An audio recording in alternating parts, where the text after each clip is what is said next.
자, 여러분 2조 시작하도록 그렇게 하겠습니다.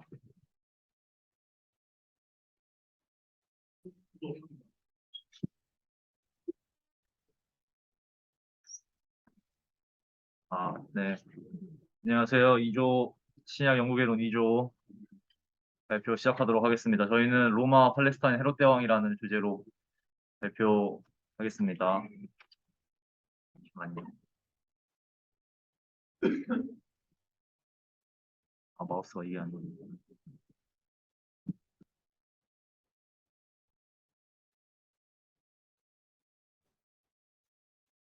네. 페르시아의 패배 이후에 패권을 차지한 알렉산더 대왕은 그 헬라 시대를 열게 됩니다. 하지만 대제국을 건설한 알렉산더가 유절하게 되자 제국은 분열되고 팔레스타인의 지배권은 이집트의 프톨레미 왕조에게 먼저 넘어갔고 그 이후에는 시리아의 셀류코스 왕조에게 넘어가게 되었습니다. 이렇게 그 알렉산더 대왕이 뿌린 헬라 문화와의 교류는 원래 히브리어를 사용하던 문화권에 헬라어를 사용하게 되니까 그들이 사용하던 성경을 번역하게 되는 긍정적인 영향을 주기도 합니다. 그래서 70인역이 형성되었죠. 하지만 부정적인 영향으로는 하시딤이라고 대표되는 유대 보수주의자들은 헬라 문화가 유대교 정신을 손상시킨다고 생각해서 유대교 전통 삶의 방식을 고수하는 등 헬라 문화는 유대 전통의 정신을 훼손했다는 평가도 있습니다. 이 와중에 안티오쿠스 에피파네스 4세라는 셀류쿠스 왕조의 왕이 있었는데 이 사람이 하시딤 같은 유대 전통주의자들의 어떤 불같은 마음에 바람을 넣게 됩니다. 왜냐하면 안티오쿠스 에피파네스 4세는 제우스 숭배를 강요하고 또 제사장직을 판매하기도 했고 유대 종교를 불법화하기도 해서 유대인들의 많은 불만이 쌓이게 되고 이러한 불만은 마따디아에 의해 분출되었고 마카베오 혁명이 시작되게 됩니다. 그리고 이 시기에 다니엘서가 저작된 것으로 추정됩니다. 이제 하스몬 왕조 아래서 80년 정도 유대가 독립을 지속했는데 이는 AD 63년 로마가 팔레스타인을 정복하면서 그들의 독립은 끝이 나게 됩니다. 후에 자세히 기술하겠지만 로마 장군 폼페이우스는 64년에 이제 시리아를 정복했고 그 다음엔 팔레스타인 정복하면서 아리스토블로 2세와 히르카누스 2세 사이 내전을 종식시켰습니다. 말씀드렸듯이 이는 저희 조 발표 후에 좀 자세히 발표드릴 예정입니다. 그리고 이제 로마는 전략적 요충지로서 팔레스타인을 삼으려고 했는데요. 메소포타미아에 있는 바데 왕국의 위협이 커짐에 따라 팔레스타인을 방어 요충지로, 완충지로 삼으려고 했던 것입니다. 로마한테 팔레스타인은 정말 경제적으로는 별로 얻을 것이 없었으나 전략적으로는 최전방의 속주로서 요충지의 역할을 하였습니다. 네, 여기까지입니다. 다음 나와주시죠.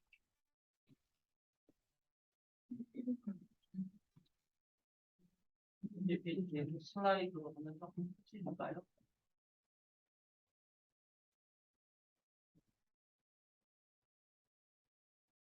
네, 다음 발표를 맡은 김태용이라고 합니다.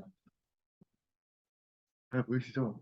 네, 제가 이제 발표하는 내용이 그냥 주된 내용은 그냥 폼페이누스가 그래서 결국에 여러 가지 이유로 인해서 이제 예루살렘에 정복하게 되고 이제 그 가장 중요한 이제 하스몬 왕조 이제 그 내전에 개입을 해요. 이제 가장 큰 이제 아리스토블로 2세와 이제 히르카누스 2세가 둘이서 이제 형제인데 이제 권력을 이제 두고 싸우는데 이제 폼페이누스가 히르카누스 편에 손을 듭니다. 이렇게 나는 제 편에 들 거야 이렇게 손을 들고 이뿐만 아니라 이제 이 이두메의 통치자 이제 안티파테를 인물이 많이 나오죠. 저도 인물 헷갈리는데 아리스토블로 2세, 히르카누스 2세, 그 안티파테를 이거는 이제 제 뒤에 발표할 김호병 학우님께서 준비를 했으니까 어떤 사람인지 이렇게 이해하시면 좋을 것 같고 그래서 이제 이두메 통치자, 이두메는 이제 구약의 에돔이라고 보면 되는데 안티파테르가 이제 히르카누스 2세편으로 이제 손을 들고 떠나요. 그래서 근데 이 지역이 어디냐면 이게 보면 이제 제일 남쪽에 제일 남쪽 지역이고 성경에 딱 한 번 등장한다 그러더라고요. 이 마가복음인데요. 유대와 예루살렘과 이두메와 요단강 건너편과 이때 나오는 이두메가 이 이두메라고 합니다. 그래서 이 이두메 지역에 이제 안티파트르도 통치자인 안티파트르가 이제 개입을 하고 그래서 이제 당연히 이제 폼페이누스와 이 안티파트르가 이제 예루살렘을 정복을 합니다. 정장 한 3개월 정도의 이제 전투를 해서 결국에 이제 그 나라를 그 땅을 이제 정복을 하는데 저는 이걸 보면서 마지막에 이제 폼페이누스가 성전 파괴를 이렇게 하지 않아요. 그, 제 마음 같아서는 성전을 파괴하고 자기의 이제 왕됨을, 자기의 권력을 과시하고 싶은데 그걸 안 하길래 왜 그럴까 싶었어요. 여러 가지 키워드를 이제 막 검색을 해봤어요. 뭐 폼페이누스 성전 파괴, 뭐 이게 안 나오길래 폼페이누스 왜 성전 파괴 안 함, 뭐 이런 걸로 여러 가지 막 논문도 찾아보고 했는데 이게 한글로 안 나와서 영어로도 쳐봤어요. 이렇게 구글에 막 치고 했는데 못 찾았어요. 그래서 왜 파괴 안 했을까? 폼페이누스가 그 지성소에 대제사장 들어가는 지성소에 왔다 갔다 하는데 그 파괴하면 좋을 텐데 파괴를 안 해가지고 이유를 못 찾아가지고 나중에 교수님께 한번 여쭤봐야겠다라는 생각을 했습니다. 그 이유가 뭔지에 대해서는. 네, 일단은 그래서 제가 발표한 거는 여기까지고요. 폼페이누스가 예루살렘을 결국에 정복을 했다. 여기까지가 저희 내용이고 이 다음에 나오는 내용들은 이제 김호명 학우님께서 자세하게 설명해 주실 겁니다.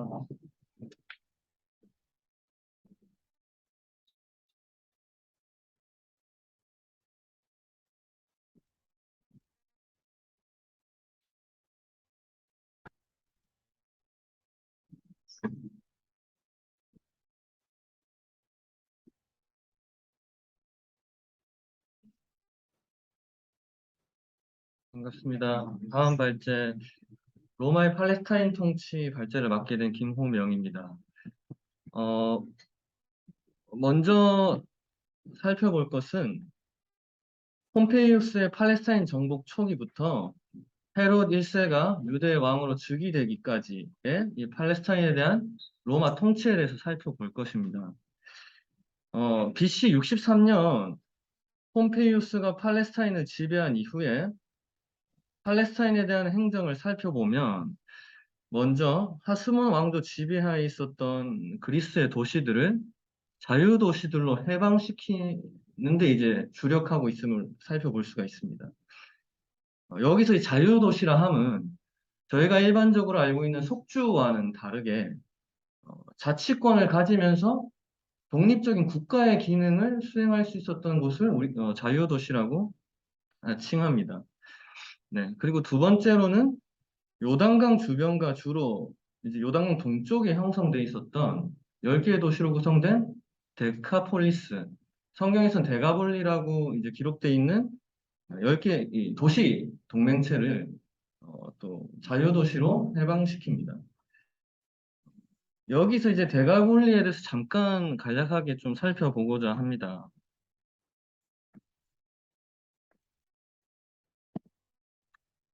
네, 데카폴리스로 구성된 10개의 도시들은 헬라 문화가 발달한 도시들이었습니다. 본래 이제 그리고 이제 또 중요한 부분이 본래 팔레스타인에 지배하고 있던 이 지역, 하스몬 왕조에 의해서 이제 지배되었던 이 지역을 이제 견제하기 위해서 그러니까 유대 문화의 잔재들이 많이 남아 있었겠죠. 그런 이제 유대 문화를 견제하기 위해서 중요한 역할을 했던 곳이 또 데카폴리스였고요. 그리고 이제 폼페이우스의 이제 팔레스타인 지배를 적극적으로 지지했던 도시들이기도 했습니다. 이런 이제 정치적 관계를 통해서 폼페이우스로부터 이제 자치권, 통상 면세 특권까지 허락을 받았고요. 하지만 이제 나중에 유대인들에게 있어서는 배척의 대상이 될 수밖에 없었습니다. 왜냐하면 이제 유일 신앙, 야훼 신앙을 섬겼던 유대인들 입장에서 헬라 문화는 이제 다신교 문화로서 굉장히 배척될 수밖에 없는 종교적 특성을 가지고 있었고, 그리고 뭐 정치적 관계에서도 봤을 때 자신들을 이제 지배하고 있는 로마의 앞잡이라든가 지지자들이었기 때문에 반감을 가질 수밖에 없는 도시로서 이제 유대인들에게 이해가 됐습니다. 이제 그 폼페이우스가 그 팔레스타인 지역을 정복하기 그 당시에 유대교 내부의 정치적 상황을 좀 살펴보고자 합니다. 근데 유대 내부 상황을 살펴보기 위해서는 하수왕조 계보를 다시 한번 또 좀 살펴볼 필요가 있겠는데요. 이 권력 다툼의 이 내부 정치적 권력 다툼의 주역들은 이 계보에서 보다시피 요한 힐카노스 2세와 아리스토블루 2세 사이에서 일어났습니다. 무엇을 기점으로 이들 사이에 권력 다툼이 일어났냐 살펴보면 그들의 어머니 살로메는 이제 자신의 남편 얀네오스가 사망한 후에 잠시 동안 하스몬 왕조의 통치권을 부여받게 됩니다. 근데 여기서 문제는 살로메는 여성이었기 때문에 그 당시 유대법에 따르면 여성이 대제사장이 되는 것은 불가능한 일이었습니다. 그런 상황에 살로메는 이제 빨리 자신의 통치권을 양도를 했어야 되는 상황이었는데 다행히 이제 혈통적으로 첫째였던 힐카누스 2세에게 하스몬 왕조의 통치권을 양도하게 됩니다. 자연스레 대제사장직도 임명하게 되겠죠. 근데 이에 대해서 이제 차남이었던 아리스토블루는 이제 직분적으로는 군대 장관으로서 이제 활동을 하고 있었고요. 차남이었던 아리스토블루는 이에 대해 불만을 품습니다. 그리고 이제 왕권을 찬탈하겠다는 마음을 먹기 시작합니다. 이제 그 마음이 이제 어머니 살로메가 죽은 직후부터 아리스토블루는 자기가 생각했던 이제 정치적 야욕을 실행에 옮기기 시작합니다. 그리고 이제 아리스토블루는 자기 어떤 정치 세력들을 등에 업고, 주로 이제 사두개인들이었다고 합니다. 왜냐면 살로메를 지지했던 사람이 대부분 바리새인이었는데, 살로메 집권 당시에 바리새인들이 국가 권력의 대부분 영향력을 행사하고 있었다고 합니다. 이제 그 시기에 그런 정치적 배경을 가지고 사두개인들의 어떤 지지를 등에 업고 아리스토블루는 왕위 찬탈에 성공합니다. 자신의 형이 이제 힐카노스 2세를 왕위에서 이제 파면시키고 대제사장직까지 자기가 겸하게 됩니다. 이제 하지만 이런 이제 내부 다툼이 역사가들에 의하면 하스몬 왕조가 무너지는데 결정적인 기점이 되었다고 이제 판단을 하고 있습니다. 자, 이 시기에 이제 폼페이우스는 무엇을 하고 있었냐? 이 지도에 보시면 이제 폰투스라는 지역이 보이실 겁니다. 폼페이우스는 이제 BC 64년 당시에 지중해 연안의 해적들을 소탕하는데 이제 혁혁한 공을 세우고 있었다고 합니다. 그러면서 자연스럽게 이 폰투스라는 지역이 해적들의 본거지로 이제 이해가 되었는데, 이 폰투스 해적들을 이제 완전히 소탕하기 위해서 폰투스에 상륙을 하게 됩니다. 그리고 이것을 시작으로 이 보시는 셀류쿠스 왕조가 건재했던 시리아 왕국까지 점령을 시작하게 되는데요. 시리아까지 이제 영토를 점령하는 과정 가운데 자연스럽게 팔레스타인, 그러니까 유대 왕조와 마주하게 됩니다. 여기서 이제 이 주제인 로마 팔레스타인 통치와 관련된 헤롯까지 이어지는 그 역사의 시작의 기점이 여기서부터 이제 완전히 시작된다고 볼 수 있는데, 셀류쿠스, 그러니까 팔레스타인의 이제 왕조들과 마주하면서 자연스레 히르카누스 2세와 아리스토블루 2세는 거대한 이제 폼페이우스 권력 앞에 머리를 숙일 수밖에 없는 상황으로 이제 이어집니다. 근데 여기서 이제 차이점이 뭐였냐면, 히르카누스 2세 곁에는 정치적 어떤 지지자, 중요한 인물, 이제 헤롯 왕조의 창시자라고 불리는 이제 아까 김태용 변호사님께서 잠깐 설명해 주셨던 안티파테르가 있었습니다. 이 안티파테르는 적극적으로 로마 제국의 팔레스타인 정복을 지지하면서 이제 히르카누스 자연스레 폼페이우스를 지지하게 되는데요. 이에 반해서 아리스토블루는 권력에 의해서 어쩔 수 없이 좀 고개를 숙이는 양상을 보이게 됩니다. 이런 입장에서 폼페이우스는 당연히 적극적으로 자신을 지지하는 안티파테르와 히르카누스 2세에게 이제 손을 들어줄 수밖에 없게 되고, 안티파테르는 폼페이우스로부터 신임을 얻게 됩니다. 자, 여기서부터 이제 그 안티파테르이 큰 그림을 그려갔던 파테르에 대해서 좀 더 이제 구체적으로 살펴보고자 하는데요.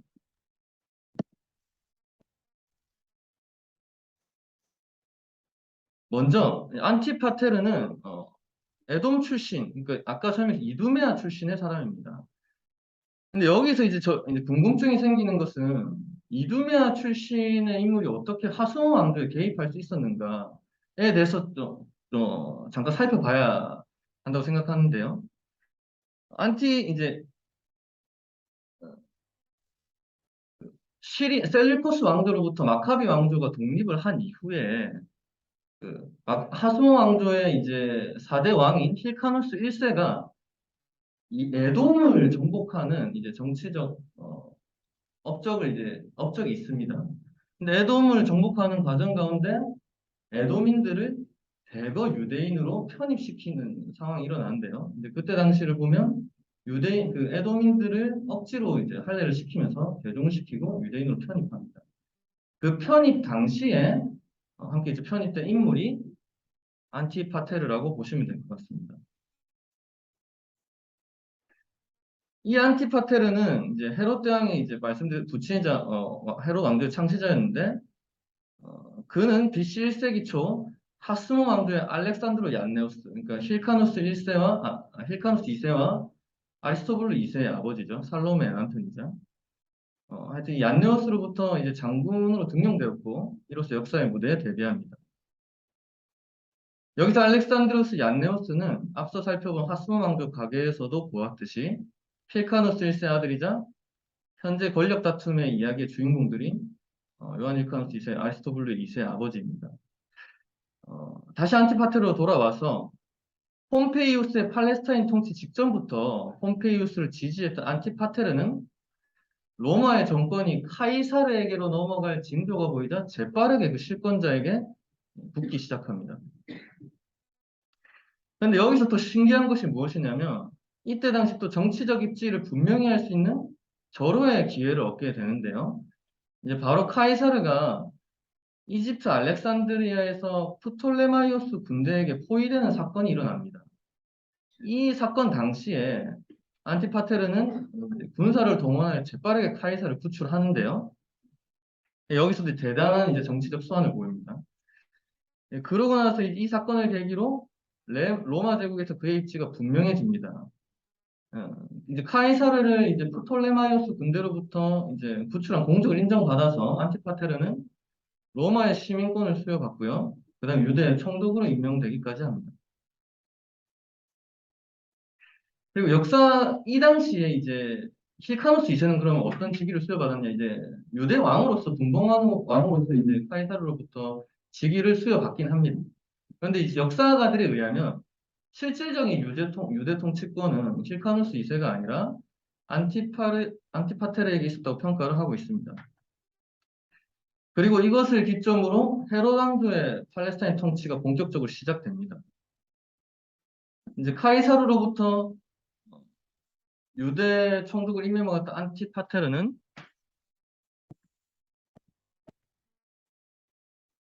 자신의 두 아들 파사엘과 헤로디스를 각각 예루살렘과 갈릴리의 총독으로 임명하게 됩니다.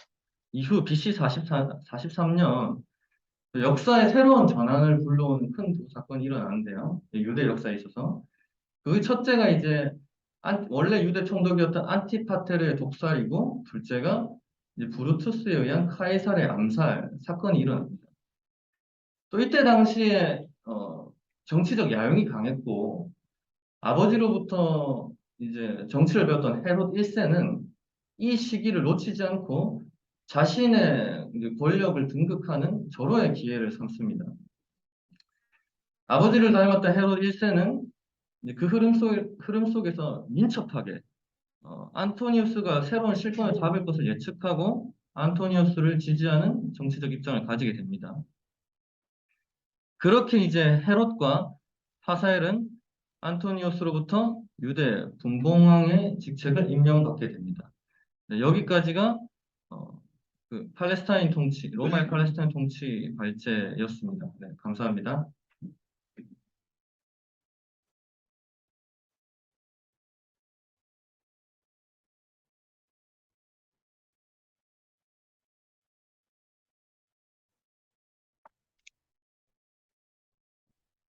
아, 아.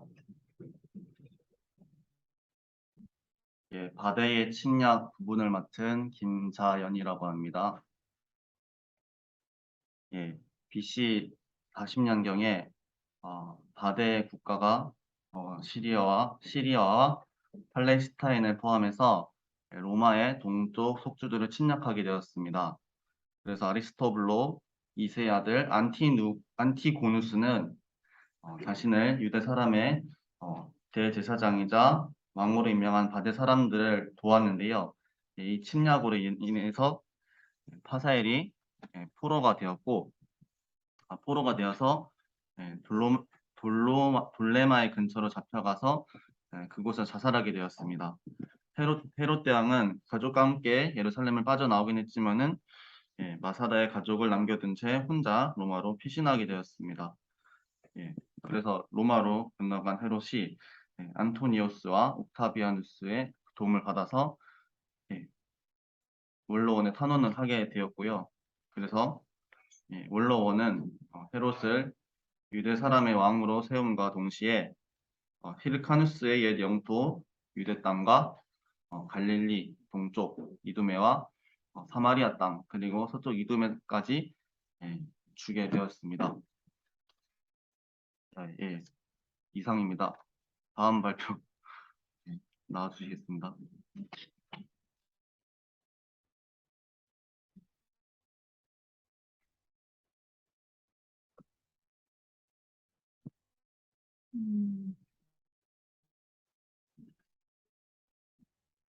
다음은 헤롯 대왕을 집중해서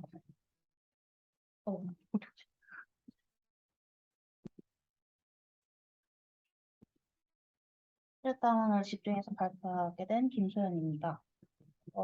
헤롯 대왕은 기원전 37년에서 4년까지 33년 동안 로마의 속국 유대를 통치했으며 유대의 분봉왕이었습니다. 여기서 분봉왕이란 갈릴리 지방을 다스리는 영주인데 한 지역을 네 부분으로 나눈 4분 영주를 로마가 점령한 곳에 일부 지도자들에게 하세했던 칭호입니다. 헤롯은 로마가 팔레스타인 정세에 개입할 때 국제관계로 권력을 세운 안티페테르의 둘째 아들이며 그의 나이 25살에 아버지에 의해 갈릴리 총독으로서 유대를 통치하기 시작하게 됩니다.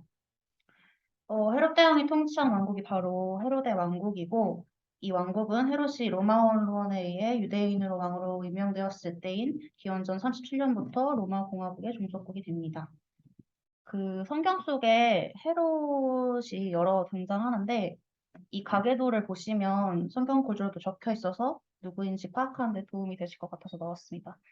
나중에 한번 참고하시면 좋을 것 같습니다. 헤롯은 영웅의 아들이라는 이름의 뜻을 갖고 있고 이방인인 이스라엘 출신으로 유대인이 아니어서 왕으로서의 정통성이 부족한 인물이었습니다. 그는 10명의 부인과 15명의 자녀가 있었고 그중 아들 아켈라오가 그의 왕위를 계승합니다. 헤롯이 통치하는 시기는 신구약 중 말기에 해당하며 약 100년의 유대 독립시대 이후 로마의 식민 통치가 이루어지는 때를 배경으로 하고 있습니다. 그의 성품은 성경 본문과 여러 논문에서 확인할 수 있었는데 먼저 그는 권력에 대한 욕구가 강해서 그의 왕권을 찬탄하려는 문무와 모함에 속아 사랑하는 아내 미리암과 두 아들인 알렉산더와 아리스토블루스를 죽였고 자기의 통치권을 안전하게 지키기 위하여 많은 귀족들을 처형합니다. 그는 의회를 할 수 있는 사내들인 45인을 죽이고 독립된 사법 입법 기관을 무력하게 만들기도 하며 대제사장들에게 자신의 권력 앞에 무조건적인 순종을 하지 않으면 살해 위협을 강요하는 등 잔인한 성품을 보입니다. 대표적으로 우리가 잘 아는 영화 살해, 마태복음 2장에 나와 있는 그것을 봐도 그 잔인함을 볼 수 있습니다. 뿐만 아니라 그는 국제 정세에 밝고 처세술이 뛰어났습니다. 로마 정권 변화에 능수능란하게 대처했으며 변함없는 충성을 다짐하여 로마에게 선택받습니다. 그는 이방인이지만 30년이 넘는 유대 통치를 하며 조직력과 지도력을 갖추었고 대규모 건축 사업을 통해 의욕적인 추진력을 보여줍니다. 이 건축 사업에 대한 내용은 이후에 희순 전도사님께서 자세히 다뤄주시겠습니다. 팔레스타인 지역과 애굽, 수리아에 속하여 있던 유대는 로마의 폼페이 장군이 기원전 63년에 예루살렘에 입성하여 점령하고 하스몬 왕조가 무너짐으로 로마의 식민지 지배에 편입되었는데 그 이후로 로마의 영향이 점차 확대되면서 당시의 정치, 사회, 문화를 결정하는 중요한 배경으로 자리 잡게 됩니다. 그러다가 우리가 살펴본 이 헤롯 대왕이 통치하는 기간에 로마화가 본격적으로 시작됩니다. 로마는 자국의 이익을 헤롯을 통하여 얻기를 원하였고, 로마 원로원은 로마에 충성을 다하는 헤롯에게 절기와 율법행위 같은 유대의 고대 종교적 관습과 행사에 대하여 최대한 자유를 보장했습니다. 제가 발제를 준비하면서 그 로마화가 된다는 것이 정확하게 어떤 뜻일까 궁금해서 여러 논문을 살펴봤는데, 그 로마화란 비로마적인 사회가 로마 제국의 정치 사회 구조로 합병되는 과정을 뜻하는 근대 용어로 정복당한 민족이 로마인의 생활 방식을 완벽하게 모방하고 속주민이 로마인으로 발전의 과정으로 이해할 수 있습니다. 그래서 로마를 로마 문화와 속주 문화의 문화적 상호작용의 점진적인 과정이라고 정의를 내릴 수 있는데 그 속주민이 로마인의 생활 방식, 규범, 정치 경제적 관습들, 물질 문화 등을 처형하는 과정이라고 말할 수 있습니다. 다시 돌아와서 헤롯 대왕은 자신의 아버지인 안티파트르가 쌓아놓은 국제 관리를 적극적으로 이용하여 유대교의 핵심 권력이 되는 가문으로 이끌었고 신로마 정책을 일관되게 시행함으로써 로마의 신임을 얻어 좋은 관계를 유지했습니다. 그래서 로마에 고용된 왕이었지만 자기 자신의 외교 정책을 수행할 수 있을 정도의 위치가 되었고 로마는 헤롯이 국내 정책이나 외교 문제를 어느 정도 알아서 하도록 묵인했습니다. 그렇지만 외교와의 전쟁은 엄격하게 통제됐다고 합니다. 여기까지입니다.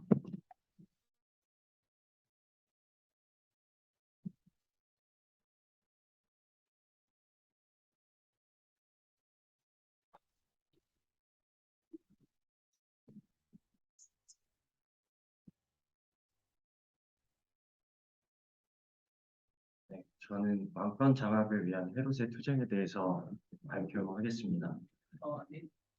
번대식입니다. 먼저 헤롯이 왕이 될 수 있었던 배경에 대해서 간략히 말씀드리겠습니다. 헤롯이 바데의 침략으로 인해서 그 통치권 제하김과 그 도움을 청하기 위해서 로마로 갔을 당시에 안토니우스와 옥타비아누스는 경쟁 관계에 있었습니다. 그래서 그 유대 지역이 이제 이집트와 동유럽 땅을 연결하는 통로로 활용될 수 있던 지리적 이점이 있었기 때문에 옥타비아누스는 이런 지리적 이점을 활용하기 위해서 그 헤롯과 손을 잡게 됩니다. 이런 이해관계가 맞아떨어져서 헤롯은 이제 갈릴리, 사마리아, 이두메아, 유대 지역을 다스리는 왕이 된 것인데요. 그 로마가 헤롯을 왕으로 승인을 하지만 그 3년 동안 바데와 안티고누스를 따르는 그 유대 세력과 3년간 전쟁을 하게 됩니다. 안티고누스는 통치 3년 3개월 만에 이제 로마 장군 소시우스와 헤롯이 그를 포위해서 사로잡고 안디옥에 압송돼서 참수됩니다. 그래서 헤롯은 이 전쟁에 승리를 하게 되고 이때가 BC 37년이었습니다. 그래서 실질적으로 이때 헤롯이 유대의 왕이 됩니다. 헤롯이 이렇게 왕이 됐을 때 그 안토니우스에게 옥타비아스의 관계가 들통나는 게 염려가 돼서 요새를 필요로 하게 되는데요. 그때 이제 그 검증됐던 장소가 마사다 요새입니다. 마사다 요새는 이미 반헤롯 전쟁 때 그 헤롯의 가족들을 피신시켰던 그 요새입니다. 400m 그 우뚝 솟아있는 봉우리여서 이제 그 안정성이 검증된 장소였습니다. 이 요새를 보강하는 작업을 헤롯은 왕이 된 이후에 시작을 하는데 그 BC 31년에 안토니우스가 악티움 해전에서 패배하고 이제 자살하게 되면서 그 이 작업은 중단되게 됩니다. 그리고 제가 이제 조사하는 중에 이 마사다 요새에 대해서 좀 더 살펴보게 됐는데 이 요새는 그 73년도에 그 이제 1차 유대 로마 전쟁 당시에 이제 로마군에 이제 항거하던 유대인 저항군이 3년 동안 이 요새에서 전투를 하게 되고 그때 당시에 포로로 잡힐 바에는 죽는 게 낫다고 판단해서 전원 그 유대 저항군이 자살했던 그런 전투의 현장이기도 합니다. 이상입니다.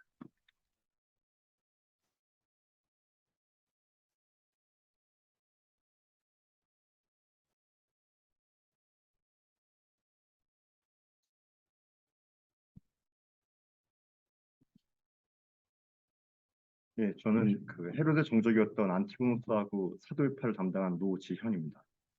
안티고노스를 사도계파가 지원한 이유는 우선 유대의 분봉함을 비유대인 에도민으로 세운 것입니다. 물론 로마가 유대를 침공한 사실 그 자체도 좋지 않았지만 유대의 분봉함을 이방인으로 세운 점은 유대인들의 정서를 매우 자극하는 것이었습니다. 게다가 로마는 그들이 정복한 속주들의 중심 도시에 우상을 세운 데 거리낌이 없었고 폼페이우스는 예루살렘 성전 안에 지정소까지도 소심치 않고 들어갔던 전례가 있어 로마군은 유대인들에게 매우 치욕적인 기록들을 남겼습니다.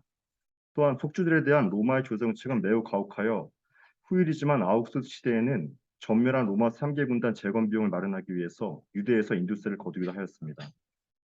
로마의 라티풍디움 운영은 속주들의 인력을 끌어와서 대규모 농장을 유지하는 것이었고 유대인들은 심지어 갤리세의 노예로까지 사용되었습니다. 이런 이유들로 유대인들은 로마를 증오하였고 사실상 유대 사회를 지배하던 사두개파는 유대 내 흐르는 이런 시류에 영합하고 국제관계에서 등거리 외교를 우선하여 안티고노스를 지원하였던 것으로 보입니다. 사두개파는 이스라엘 공국과 더불어 시작되었다고 할 수 있습니다. 이스라엘이 애굽에서 나오면서 하나님의 계시로 12지파가 조직되었을 때 레위 지파는 제사장 지파로 세워졌고 그들은 오로지 거룩하신 하나님만을 섬기는 제사 업무만을 담당하였습니다. 이후 이스라엘의 3대 왕인 솔로몬 시대에 아도니아난을 제압하는데 혁혁한 고원을 세운 사독이 대제사장이 되면서 왕실과 대제사장 가문은 이전과 비교할 수 없이 강하게 밀착되게 되었고 본격적인 정치 종교의 대협력 시대가 열리게 됩니다. 이후 대제사장은 사독의 후손 중에서만 나오게 되었고 사독 후손인 제사장들은 영적 지도자 역할까지 겸유하게 됩니다. 이런 이유들로 사두개인이란 말이 사독에서 유래되었다 보는 학설이 많아졌고 사두개인이란 말 자체가 곧 제사장을 의미하는 것으로도 소개되고 있습니다. 사두개인들은 유대 정기와 종교계를 이끌어 나가면서 바벨론 포로 시대 셀루코스 왕조가 유대를 통치할 때에도 그 존재감을 나타내며 강력한 영향을 발휘하였습니다. 특히 로마 통치 시대 사두개인들의 유대 영향력과 치사력은 막강하였다고 봅니다.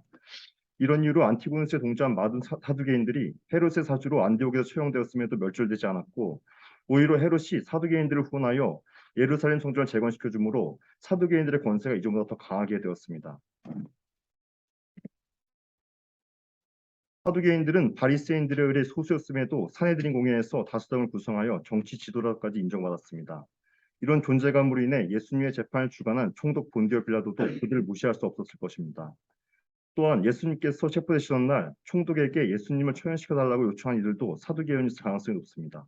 당시 유대교의 대제사장은 안나스였는데 그는 빌라도의 전임 총독이었던 발레리우스 그라투스에게 많은 뇌물을 주고서야 제사장 자리에 앉을 수 있는 자였고 이렇게 얻은 종교적 권자를 자기 사위인 가야바에게 이양해 주기까지 하였습니다. 가야바의 가게가 순수 유대인이 아님을 생각하면 예수님 재판 당시 유대 사회의 사두개파의 부패와 영적 타락을 쉽게 짐작할 수 있습니다. 아마도 사두개인들은 죄인들을 위해 십자가에서 피 흘리며 고통스럽게 죽어가는 예수님을 바라보며 자신들의 종교적, 정치적 권위에 도전하는 자에 대한 합당한 처벌이라 생각해 만족하였을 것입니다. 하지만 모세 시대까지 포함하면 2000년 이상이나 계속되었던 사두개인들의 전통이 주 70년경 유대가 멸망할 때 완전히 사라져버린 것을 보면 결국 사두개파는 하나님의 심판을 받은 것으로 평가됩니다. 사두개인은 마태복음 22장 23절에서 부활이 없다는 자들로 설명된 것처럼 이성적으로 이해되지 않는 천사, 영적 세계, 부활 같은 초월적 세계를 전혀 믿지 않았고 국제관계에서도 지극히 합리적인 판단으로 등거리 외교를 중시하였습니다. 멸절을 위기에도 오히려 헤롯의 든든한 후원을 이끌어낼 정도로 정치학이 뛰어났습니다. 매년 제물로 바쳐지는 수십만 마리의 가축들로 막대한 부까지 소유하였으니 헬레니즘이라는 당시의 지배적 사상을 받아들이며 번성한 사두개인들의 모습은 현재 우리가 물질주의, 종교다원주의, 태아살해, 동성애에 대해 성경에서 말씀하신 것이 아닌 인본주의적이며 인권에 기초한 감성적 사고로 사회 문제들에 접근한 것과 매우 유사하다는 생각이 듭니다. 하지만 사두개파에 대한 하나님의 심판은 매우 단호한 것이어서 현재 우리도 하나님 앞에서 우리 신앙의 위치가 어디에 있는지 다시 점검해 봐야 할 필요성이 있어 보입니다.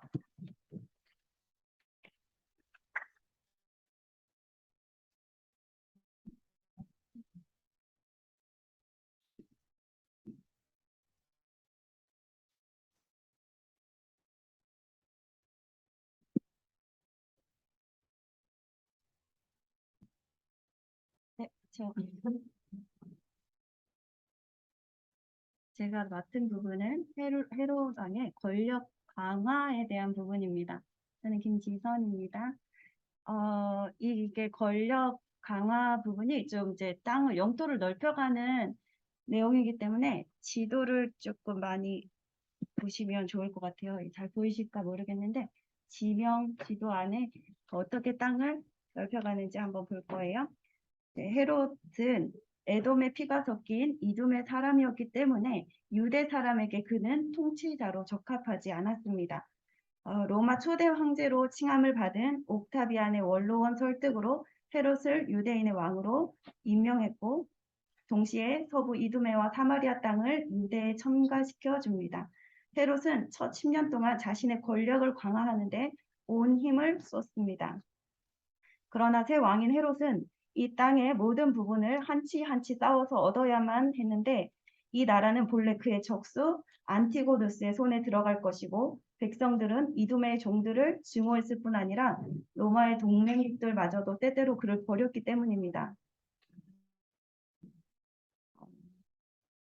헤롯은 이 모든 어려움을 잘 극복했고 돌레마이에 상륙했는데 예루살렘의 관문인 요바항이 대적들의 수중에 있었기 때문입니다. 헤롯의 그 BC 40년부터 37년까지가 헤롯의 발흥기라고 보시면 돼요. 근데 이 BC 39년에 주위의 로마 군대의 협조를 얻어서 갈릴리를 정복하고 그곳에서 유대의 통치를 시작한 헤롯은 요바와 마사다로 진출하여 가족을 구하고 이두메로 귀환하였습니다. 여기서 그는 오레사를 정복하고 계속해서 예루살렘으로 쳐들어갑니다. 로마 사령관 실로와 함께 그는 예루살렘을 공격하였으나 로마군은 안티고누스로부터 뇌물을 받고 공성을 멈춘 뒤에 월동하기 위해서 해안으로 갑니다. 헤롯은 갈릴리로 돌아와서 눈보라치는 겨울 동안에 세포리스를 정복하고 대적들을 요단강까지 추격하여 그들이 아빌라에 구축한 동굴 요새를 공격하였고 여기서 유대인들은 완강한 저항을 했습니다. BC 38년 여름에 로마 군사령관 마케루스가 헤롯을 돕기 위하여 파견됩니다. 헤롯의 막내 동생 페로라스가 요단 골짜기로 진격하여 알렉산드리움 요새를 재건하는 동안 그는 엠마오를 공격하였고 헤롯 자신이 마크 안토니를 맞으러 나갔는데 그는 당시 유브라데 강변에 사모사타를 공성하고 있었습니다. 헤롯이 귀환하여 동생 요셉이 안티고누스 휘하의 장군 파푸스에게 패배하고 죽임을 당한 사실을 알게 됩니다. 헤롯은 여리고를 떠나 유대 산지를 향하였고 이사나 근처에서 파푸스군을 전멸시키고 BC 38년에서 37년에 그와 그의 연합군은 다시 예루살렘을 향합니다. 공성이 계속되고 있는 동안 헤롯은 유대 사람들의 지지를 얻기 위해서 이둠의 사람 아내 도리스와 이혼하고 사마리아에서 하스몬 왕가의 공주 마리암네와 결혼합니다. 그러나 헤롯의 장모 알렉산드리아가 이집트의 클레오파트라를 끌어들여 헤롯에 대항할 음모를 꾸미는데 프롤레마이오스 왕가의 여왕 클레오파트라는 헤롯의 권력에 심각한 위협이었습니다. 클레오파트라는 마르크 안토니우스의 배우자였으며 그와 함께 동부를 지배합니다. 헤롯은 클레오파트라를 두려워했지만 안토니우스가 권좌에 앉아있는 한 충성을 다했습니다. 예루살렘은 BC 37년 여름에 함락되었고 다수의 시민이 살육당하였고 안티고누스 또한 마크 안토니의 명령으로 처형을 당했습니다. 헤롯이 이제 명실공히 유대의 통치자가 되는 것입니다. 헤롯이 통치했던 BC 40년에서 44년까지가 4년까지 일어난 헤롯 왕국의 확장을 보면은 헤롯이 자기 왕국 안의 영토를 평정한 일 외에 무력으로 다른 땅을 정복한 일은 단 한 번밖에 없는데 그것은 BC 32년에 나바타인들을 치고 에스부스를 자기 왕국에 합병시킨 후 그곳에 퇴역 군인들을 정착시킨 때였습니다. 헤롯은 유대에서 33년간의 통치를 했는데 그의 왕국은 팔레스틴과 요단 동편의 상당 부분에 이르렀고 BC 31년 안토니우스가 실각된 때에도 안토니우스를 지지한 헤롯을 유대 통치를 위해 계속 이용하여 남은 이익을 로마로 가져오게 하여 그 불만을 헤롯이 지게 했습니다. 악티움 해전으로 인해서 후에 황제 아구스도가 된 옥타비아누스가 권좌에 오르자 헤롯은 그의 호의를 얻어냅니다.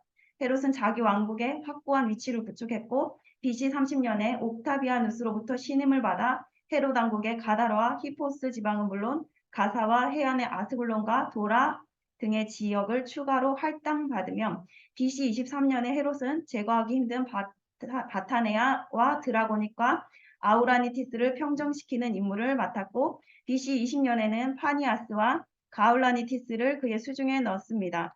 그때까지 헤롯 왕국은 가장 크게 확장되어 있었습니다. 이 지도가 보이시나요, 잘?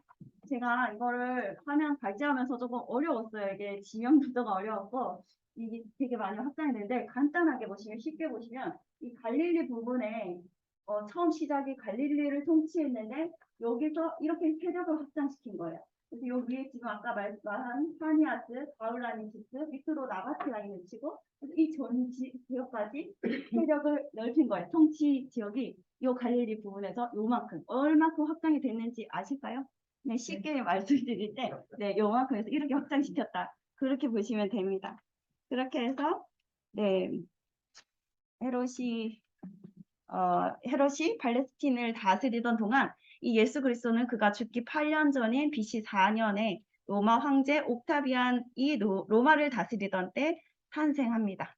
네, 여기까지입니다.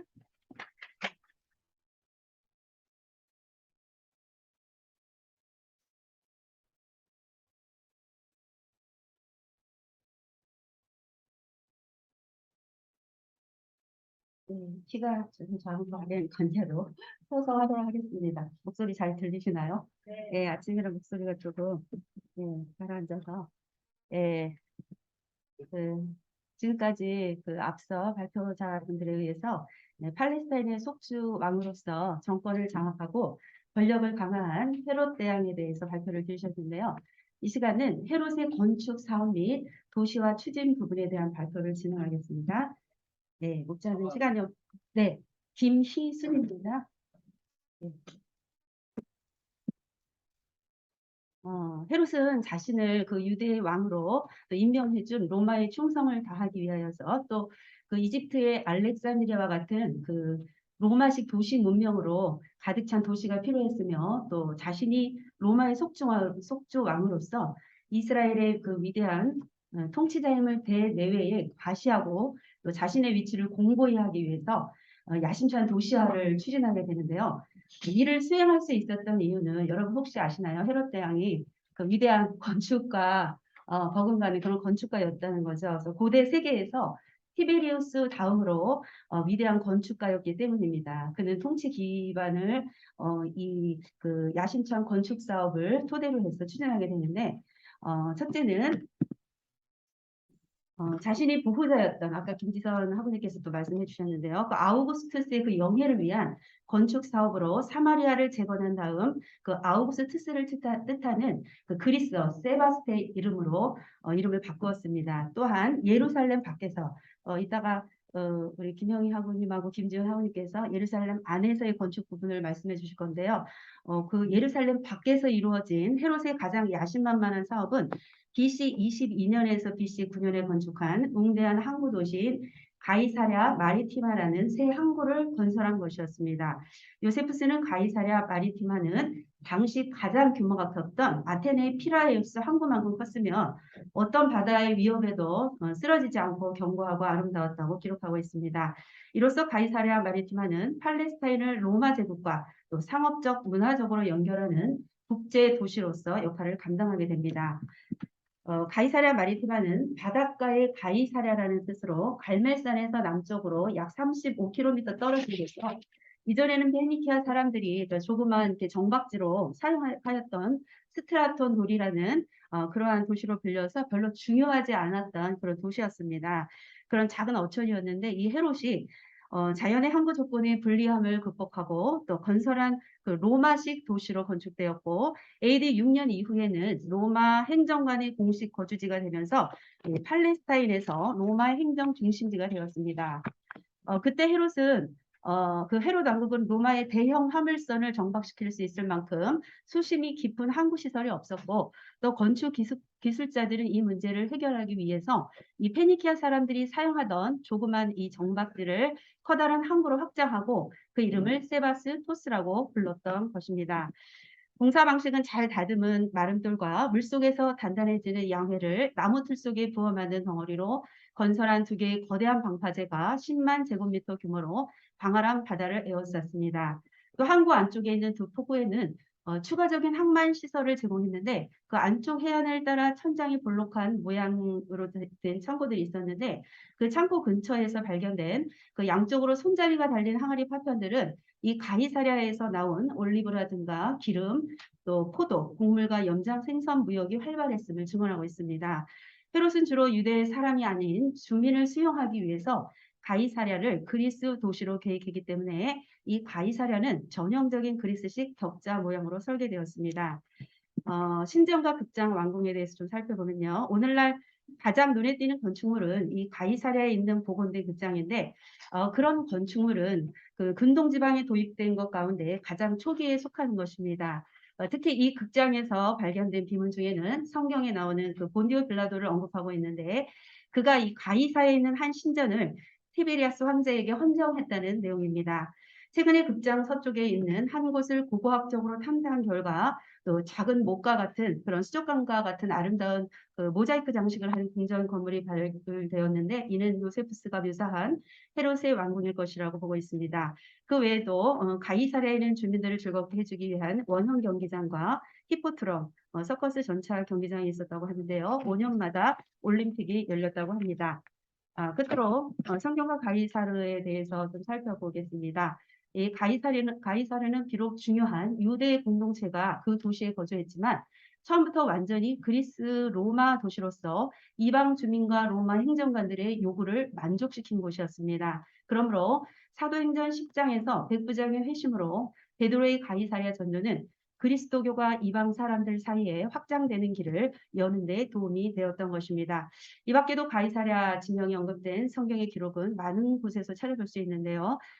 신약성경 사도행전 8장에는 집사 빌립이 거주했던 곳으로 빌립이 전도한 성읍 중에 하나로 언급되었고 또 사도행전 12장에서는 헤롯 아그리파 1세가 이곳에 공간을 마련하고 또 나라를 다스리다 죽음을 맞이했으며 또 사도행전 25장에는 바울의 3차 선교 여행 후 예루살렘에서 체포된 이 바울은 이곳에 감금되었다가 총독 벨릭스와 베스도 아그리파 2세 앞에서 변론하던 곳이기도 하며 로마로 압송될 때 이곳에서 출항한 사실이 성경에 기록되어 있습니다. 마지막으로 이 가이사랴 마리티마는 그리스도인들과 비그리스도인의 분리가 시작된 곳이기도 합니다. 우상을 섬기던 이방 종교에서 이스라엘의 하나님을 믿기 시작한 곳으로 가이사랴는 이방인의 도시, 또 오락의 도시와 함께 이방인들이 예수님을 믿기 시작한 도시라고 말할 수 있습니다. 이상으로 헤롯의 도시화의 주요 장소였던 가이사랴에 대해서 마치고 이어서 헤롯의 주요 업적이었던 예루살렘 건축 사업에 대하여 김지현, 김영희 학우님께서 발표를 이어가시겠습니다.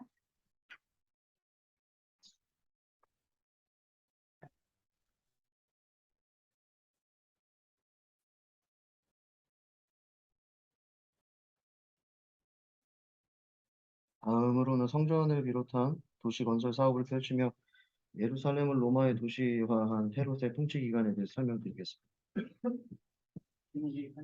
김영휘입니다. 헤롯은 그의 통치 기간 동안 예루살렘의 모습을 바꾸기 위해 다양한 방법을 시도했습니다. 헤롯은 예루살렘 도시를 그의 왕국에 어울리는 수도로 바꾸며 전성기를 맞이하게 되었는데요. 당시 헤롯이 구상했던 도시의 규모는 유래를 찾아보기 힘들 정도로 컸다고 합니다. 앞서 설명하셨듯이 헤롯이 통치하고 있던 당시 이스라엘 영토는 일부이기는 했습니다만 다윗과 솔로몬 시절에 필적할 정도였다고 전해집니다. 그리고 헤롯 왕은 그곳을 로마의 도시와 같은 모습으로 개발하기 위해 다양한 사업을 펼쳤습니다. 헤롯이 펼쳤던 다양한 사업 중 가장 위대한 업적은 스룹바벨이 재건했던 예루살렘 성전을 중축했던 일이었습니다. 예루살렘 성전은 바벨론 포로기를 거치며 파괴되었다가 스룹바벨을 통해 재건된 건물이었는데요. 재건된 예루살렘 성전은 솔로몬 시대의 성전과 같이 화려한 모습으로 건축하기 어려운 조건이었기 때문에 솔로몬 시대의 성전과 비교조차 안 될 정도로 초라한 모습이었습니다. 에스라서 3장 12절의 말씀을 보게 되면 제사장들과 레위 사람들과 나이 많은 족장들 이들은 예루살렘 성전이 불타고 훼손되는 장면과 그 자리에 다시 성전의 기초가 놓여지는 과정을 본 사람들이었기 때문에 이들은 성전이 무너진 자리에 다시 재건을 위해 성전의 기초가 놓여지는 광경이 감격스러우면서도 재건되는 성전이 과거 솔로몬 성전에 비교되지 않을 만큼 초라했기 때문에 통곡함을 확인할 수 있었습니다. 헤롯은 그러한 배경으로 세워졌던 수룹바벨 성전을 뜯어 고치고 솔로몬 성전의 위용 그 이상을 재현하기 위한 성전 증축 공사를 진행했습니다. 이 성전 증축 공사는 BC 19년에 시작되어서 AD 64년이 되어서야 완성되었는데요. 성전 단지 전체에 대규모 토목 공사를 벌여 기초를 탄탄히 했고 벽을 만들어 크기는 2배로 커지게 했습니다. 또한 전체적인 성전 건물의 확장과 더불어 대리석 정면을 근 장식으로 마무리하며 화려함을 더했습니다. 이 성전을 보고 나는 예수님과 제자들의 대화가 마가복음 13장 1, 2절에서 잠시 등장하는데요. 성전의 크기가 화려함을 보고 놀라 예수님께 성전을 보라고 말씀드렸다가 예수님께서 건물을 보느냐 하나도 남김없이 무너지리라고 하시며 언급된 그 성전이 바로 헤롯 왕이 새로 증축한 예루살렘 성전입니다. 성전에서 드러난 바와 같이 헤롯이 증축한 예루살렘 성전은 예수님의 제자들이 극찬할 정도로 웅장하며 수려한 모습을 가지고 있었습니다. 성전에 대한 묘사는 역사가들의 기록을 통해서도 있는데요. 유대 역사가 요세푸스는 성전이 백색 미석으로 되어 있었으며 각각의 돌이 엇갈려 쌓여 있어 멀리서 보면 성벽에 파도가 있는 것 같이 아름다웠다고 기록하고 있습니다. 또한 로마의 역사가 타키투스는 예루살렘 성전이 황금으로 장식된 백색 대리석의 거대한 산과 같다고 극찬하기도 했습니다. 또한 헤로드 왕은 성전 중축 사업을 추진하면서 유대 율법을 면밀히 검토하며 추진했고 그래서 중축 과정에 석공으로 훈련된 제사장들을 기용하기도 했습니다. 이상입니다.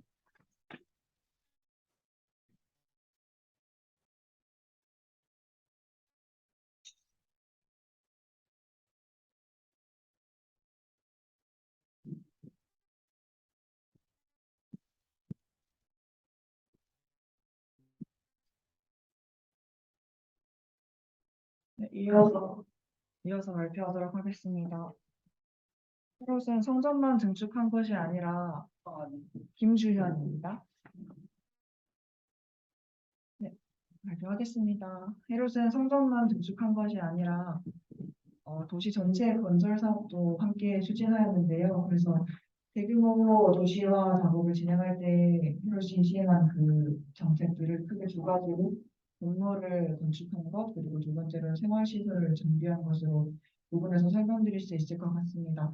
그래서 지금은 먼저 그 건축을 어떻게 진행했는지, 성전 외의 건축물들을 어떻게 건설했는지를 먼저 소개하도록 하겠습니다. 당시 예루살렘 지역에는 예루살렘에 있던 다윗성과 성전산에는 성벽이 있었는데 다윗성 자체는 느헤미야 시대의 것과 비슷했고 헤롯 왕이 확장한 부분은 성전산 지역입니다. 전체적으로 남서부 언덕과 상부 도시에는 헤롯의 왕궁과 부유한 예루살렘 사람들의 거주지가 위치하는 구조를 갖추게 되었는데요. 세부적으로 설명드리면 헤롯은 예루살렘을 기준으로 서쪽에는 자신의 새 왕궁을 지었습니다. 그리고 자신의 새 왕궁 북쪽에는 친구와 친척들의 이름을 딴 세 개의 망대를 세웠는데요. 그 망대의 이름은 마암네, 히피쿠스, 파사인이라고 합니다. 성전을 기준으로 북쪽에는 네 개의 독특한 망루를 가지고 있는 안토니우스 요새를 건축하기도 했습니다. 또 요세푸스의 기록에 의하면 헤롯은 예루살렘에 자신의 왕궁과 망대, 요새 외에도 예루살렘의 극장이나 전차 경기장, 육상 경기장도 건설하고 올림픽 경기를 대장적으로 지원하거나 그 주관자가 되기도 하는 등 유대 전통과 맞지 않는 유교적인 일들을 많이 벌이기도 하였다고 기록에 남아 있습니다. 아직 그 건축물들의 위치는 정확히 어디였는지 밝혀지고 있지는 않은 상황입니다.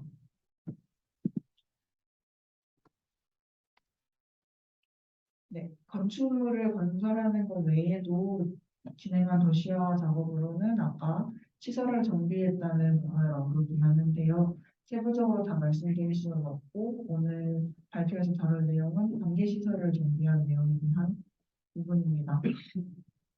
회로당은 이제 시설을 정비하면서 도시화 작업을 계속 추진해 나가는데요. 당시 여러 도시화 작업을 거치면서 예루살렘은 약 160만 제곱미터의 면적과 2에서 5만 정도로 추정되는 인구의 수, 그리고 성지순례, 명절 기간 동안 방문하는 순례자들로 인해서 인구가 상당히 전체적으로 증가한 상태였습니다. 또 요세푸스의 기록에 의하면 도시의 둘레는 약 6km 정도로 추정될 만큼의 큰 규모를 가지게 된 상황이었다고 하는데요. 도시화가 진행되며 그 규모가 확장됨에 따라서 당시 사람들이 사는 데 필요했던 물의 공급에 대한 수요도 자연스럽게 증가하게 됐습니다. 당시 유대의 경기적 기반이 농업에 있었기 때문에 그 농업에 필요한 용수와 생활에 필요한 용수의 공급은 도시 확장에 따라 반드시 필요한 부분이었다고 생각되는데요. 이에 따라 헤로드 왕과 로마 행정관들은 이를 만족시키기 위해서 관계시설 정비를 추가적으로 실행하기도 하였습니다. 베들레헴 지역에서 예루살렘까지 물을 가져오기 위해서 수도시설을 전체적으로 정비하고 수로와 많은 샘과 저수지, 저수조를 건설하게 됐습니다. 그래서 하부 도시들은 샘에서 물을 공급하는 방식으로 그리고 그 외의 부분들은 곳곳에 설치된 저수지와 저수조를 통해서 물을 공급하는 방식으로 관계시설을 정비하는 작업도 진행했습니다. 설명드린 바와 같이 헤로당은 성전을 새로 건축하고 주변을 같이 개발을 하면서 도시화를 하였는데요. 이 활동들의 결과를 긍정적인 면과 부정적인 면으로 한 가지씩 짧게 말씀드릴 수 있을 것 같습니다. 먼저 헤롯이 증축한 예루살렘 성전은 앞서 설명드린 것과 같이 화려하고 수려했다는 기록이 많이 남아 있는데요. 이렇게 대규모 건물을 짓다 보니까 새로운 일자리가 자연스럽게 창출될 수밖에 없었고 이로 인해서 창출된 일자리로 인해 팔레스타인의 전체적인 경제적인 번영을 가져오기도 했습니다. 이 점을 긍정적인 면으로 꼽을 수 있을 것 같고요. 그리고 반면에 이러한 계획을 위해서는 당연히 세금 징수량을 늘릴 수밖에 없었습니다. 이에 대한 반발로 사회적, 정치적 긴장감이 폭발적으로 증가하는 경향을 보였다는 점을 헤롯이 진행한 사업의 부정적인 면으로 꼽을 수 있을 것 같습니다. 이로 인해서 유대 사람들의 민심을 헤롯이 많이 잃었는데요. 그걸 회복하기 위해서 지진이나 기근 등 자연재해가 발생했을 때 자기 사비를 털어서 구호 운동을 지원하는 등 여러 가지 시도를 했으나 헤롯은 아테네나 안디옥, 로도, 베리투스 같이 팔레스타인 밖에도 기념물과 건물을 계속 짓기도 했고 또 로마의 보호를 받는 숙주 왕에게 요구되는 여러 경비들을 후원하는 모습들을 보였기 때문에 결국 유대 사람들의 민심을 회복하지는 못했고 오히려 헤롯 왕을 더 경멸하는 태도를 유지하도록 하게 하는 등 큰 효과는 없는 시도들을 거듭했던 것으로 알려지고 있습니다. 마지막 마무리 발표는 김준희 변호사님께서 해주시겠습니다.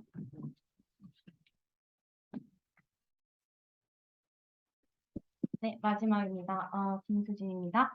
네, 헤롯에 관련 망상증이 불러온 비극에 대해서 말씀드리겠습니다. 앞선 발표와 같이 헤롯은 도시를 짓고 성전을 재건하면서 경제 기반을 확충하는 등 민심을 얻으려고 여러 방면으로 노력했습니다. 이러한 그를 유대인들 사이에서도 한편으로는 헤롯 대왕이다라고 긍정적으로 평가하는 모습들도 있습니다. 그러나 한편에서는 우리가 많이 알고 있듯이 이교적인 일을 많이 한 그를 경멸하면서 부정적인 평가를 내리고 있습니다. 이처럼 그가 남긴 업적들을 한편으로는 성공으로 보는 한편도 있고 또 한편으로는 폭정적 통치로 판단하고 있기도 합니다. 성경에서는 그에 대해서 폭정적 정치에 대한 것을 묘사하고 있지요. 마태복음 2장에는 헤롯의 영아 살해 사건이 기록되어 있습니다. 이 사건은 오직 신약 성경에만 기록이 되어 있고 다른 고대 문서에는 거의 기록되어 있지 않다고 하는데요. 이 베들레헴의 비극적인 사건은 헤롯 말년에 여러 가지 폭정적 행보와 결을 같이 하고 있다고 분석되기도 하고 있습니다. 하지만 마태복음 기록 외에 다른 복음서나 다른 기록, 역사 기록 이런 데는 기록이 없기 때문에 유아 학살 전승이 실제로 있었던 일인지에 대해서는 논란의 소지가 있다고 합니다. 먼저 그의 폭정 정치가 어떠했는지를 먼저 보시면 좋을 것 같고요. 그 한 예를 가계도를 통해서 보겠습니다. 가계도를 보면 헤롯은 이렇게 10명의 아내를 데리고 있다고 합니다. 그 중에 이제 오늘 볼 것은 도리스와 마리암 니엘세 이렇게 보면 되는데요. 이 중에서 헤롯 대왕이 가장 사랑했던 아내는 마리암네라고 합니다. 그런데 그녀의 두 아들, 이 알렉산더와 아리스토블로는 반역죄라는 이유로 죽이고요. 그리고 첫째 마리암네도 간통죄라는 여러 음모와 모함으로 처형시켜 버립니다. 가장 사랑했던 아내를요. 그리고 왕이 계승이 유력했던 첫째 아내 도리스의 아들 안티파테르 이 사람도 재판에 올려서 아우구스투스의 허락 하에 처형을 했다고 합니다. 이는 정치적 상황에 따른 판단으로 볼 수도 있지만 헤롯의 불안정한 정신 상태를 여실히 드러내는 행위이기도 합니다. 심지어 이때 아우구스투스가 이런 말을 했다고도 합니다. 헤롯의 아들이 되느니 헤롯의 돼지가 되는 게 낫겠다. 헤롯은 적어도 돼지는 안 잡아 먹을 테니까 라고 비웃었다고 하는데요. 이것은 그리스어의 아들과 돼지의 발음이 유사해서 나온 어떤 그런 유희라고 합니다. 그렇게 조롱했다고 하네요.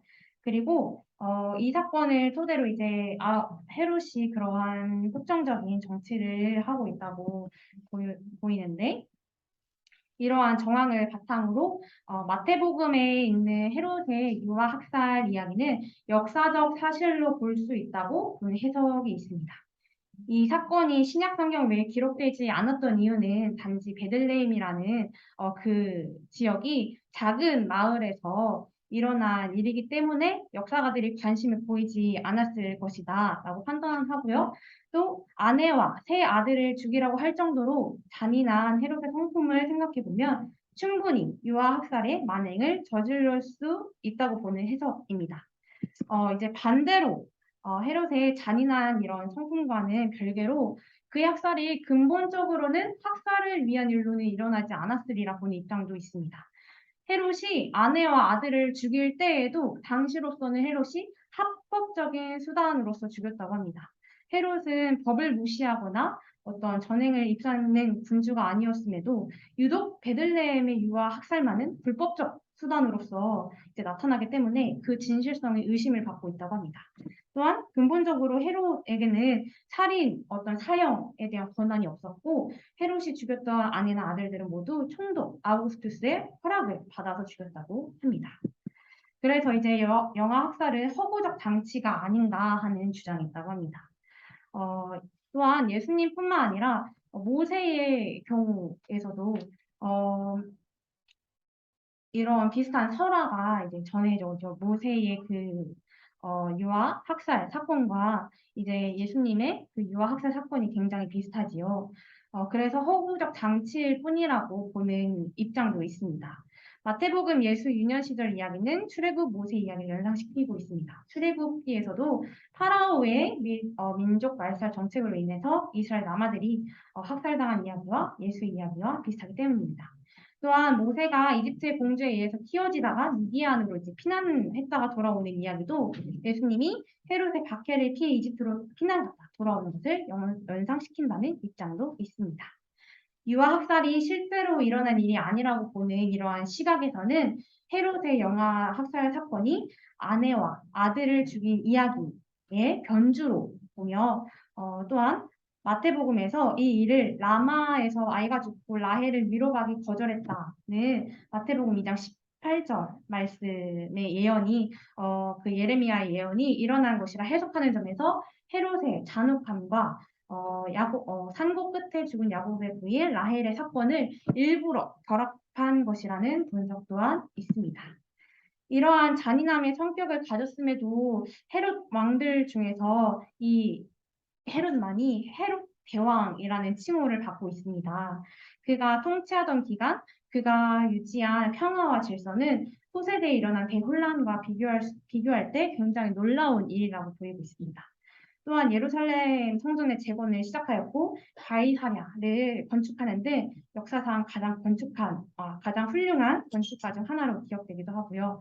그래서 일부에서는 이 헤롯 대왕을 이교도의 상징으로 여기기도 하지만 이처럼 다른 측에서는 성공적인 정치인으로 평가하고 있기도 합니다. 이상으로 발제 마치겠습니다. 감사합니다.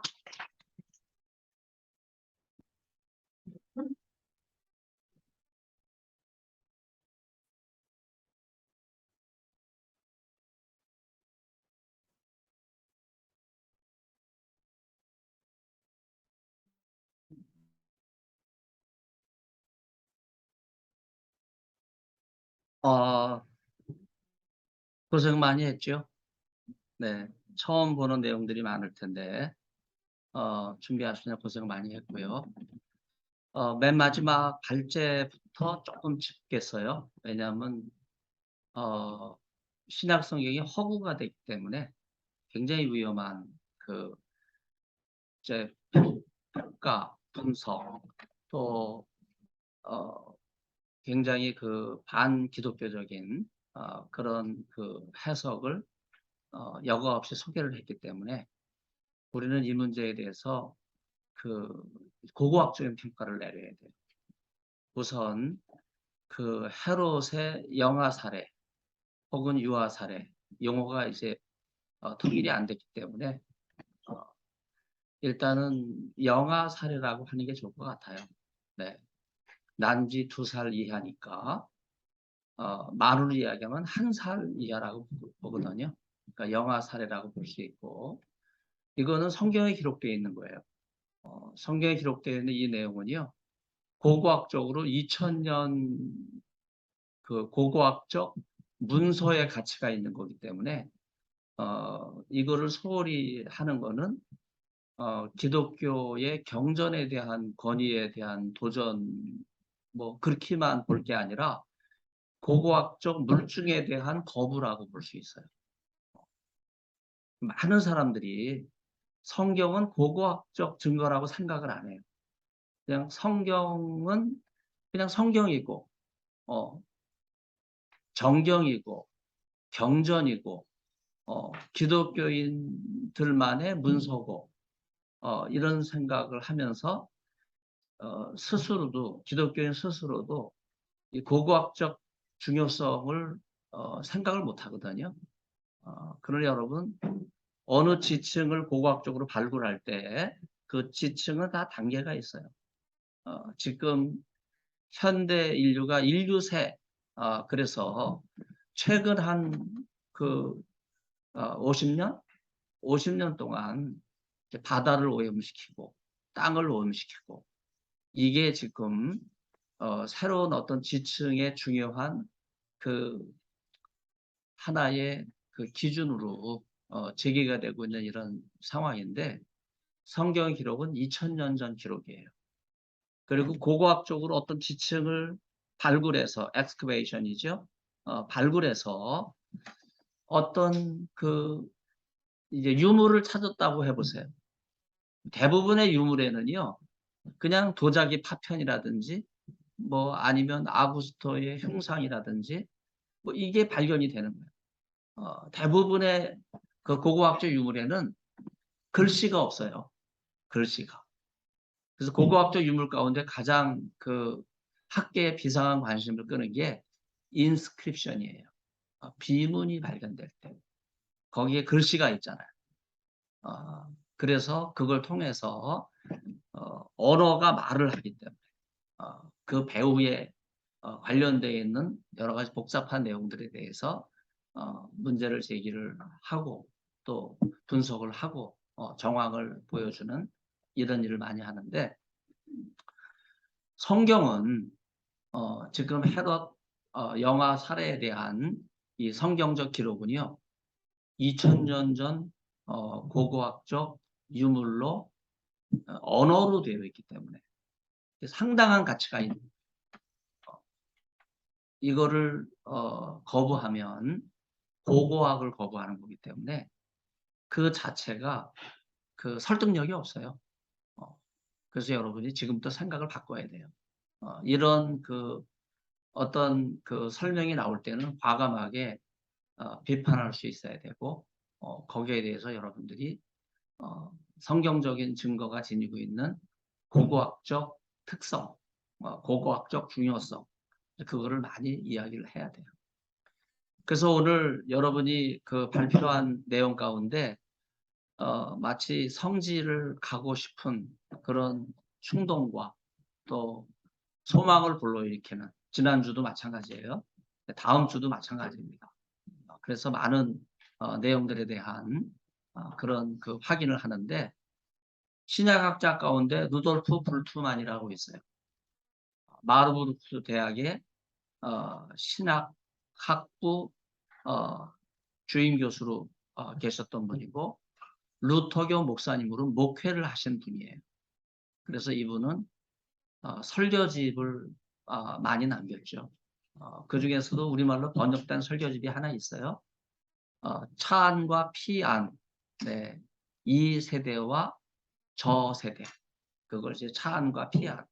요즘은 그런 표현 잘 안 쓰는데, 성경에는 이 세대, 저 세대, 예수님의 말씀에도 나오고 바울의 서신에도 나오기 때문에 이 세대와 저 세대, 그렇게 했으면 참 좋았는데, 차안과 피안, 그런 식으로 이제 번역을 해서 10여 편의 불투만의 설교집을 소개를 했는데, 이 설교집이 너무나 귀한 거예요. 왜냐하면 불투만은 캐리그마의 신학자인데, 그걸 단적으로 보여줄 수 있는 저술이 뭘까? 많은 분들은 불투만에 대해서 신약이다. 신약은 불투만은 가장 애착을 가졌던 책이에요. 특히 바울보다는 요한을 중요하게 생각했어요.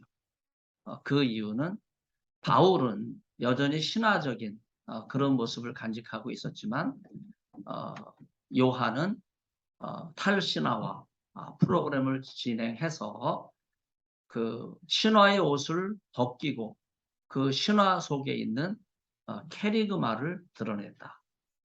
이렇게 평가를 했기 때문에 바울보다는 요한을 굉장히 중요하게 생각해서 신약이라는 명절을 남겼어요. 그래서 불트만이 요한을 굉장히 중요하게 평가했기 때문에 불트만의 주석 가운데 요한복음 주석은요, 주석의 결정판이라고 할 수 있어요.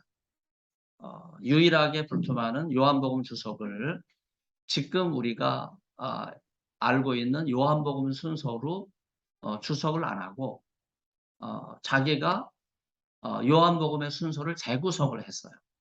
여러분이 지금 요한복음을 읽다 보면 중간에 요한복음의 흐름이 끊어지는 그런 걸 많이 발견하는데, 불트만은 이거를 재구성을 해서 자기가 만든 순서로 요한복음 주석을 완성했는데, 지금까지 이 재구성을 통해서 요한복음서를 완벽하게 주석한 불트만의 이러한 시도, 이론은 깨지지 않고 있어요. 그만큼 불트만은 요한복음을 유일하게 새롭게 봤던 그런 학자라고 말할 수 있습니다. 그럼에도 불구하고 불트만은요, 제가 이 얘기 하려고 불트만 얘기를 한 거예요. 성지를 안 갔습니다. 네, 성지를 안 갔습니다. 네. 여러분처럼 지난 시간, 이번 시간 이어서 지도를 보면서 복음서를 이해하는 그런 노력을 기울이지 않았어요. 이게 불트만의 치명적인 약점이에요. 네. 이건 뭘 의미하냐면,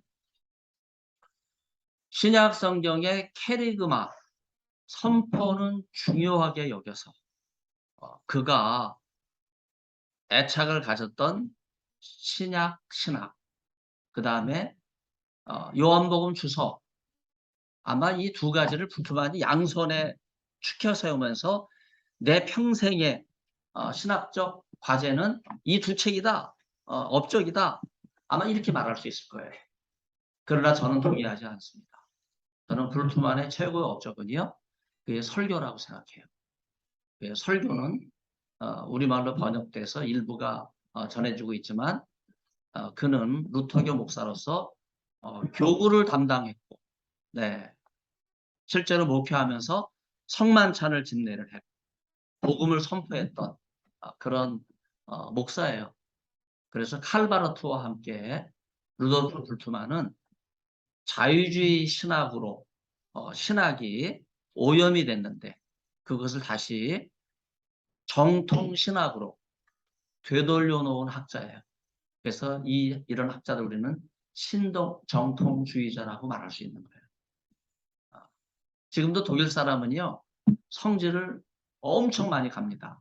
그 이유가 뭐냐면요, 독일 의료보험 체계가 병원만 가고 약을 타먹고 그게 아니에요. 1년에 한 번은 일주일 동안 여행을 보내는 게 독일 의료보험 체계예요. 멋있지 않아요? 집안에 틀에박혀 있으면 안 생길 병도 생긴다는 거야. 그래서 성지를 보내, 여행을 보내, 놀러 가면 병이 낫는다 이거야. 여러분 이게 독일 의료보험 체계예요. 그래서 독일 사람들은요, 성지를 어마어마하게 다닙니다. 비행기표도 싸요. 독일에서 뭐 뮌헨이라든지 뭐 프랑크푸르트라든지 유명한 허브 공항 있잖아요. 거기서 텔아비브까지 직항로가 왕복으로 지금은 이제 유류활중로 때문에 조금 달라졌지만은 3년 전 코로나 전까지 여행에 제한이 없고 유류활중로가 거의 없었을 때 10만 원이면 왕복을 했어요. 국제선이. 그러니까 독일 사람들이 어마어마하게 이스라엘에 와서 돈을 뿌리고, 네. 시내산도 갔다 오고 굉장한 거죠. 네. 근데 불투만은 성지를 안 갔어요. 지도를 외면했어요. 그것은 결정적인 신학의 오류라고 말할 수 있고 그의 신학의 한계예요. 그래서 불투만은 캐리그마를 선포했음에도 불구하고 이 캐리그마가 역사적 토대 위에 서 있다는 것을 스스로 거부했어요.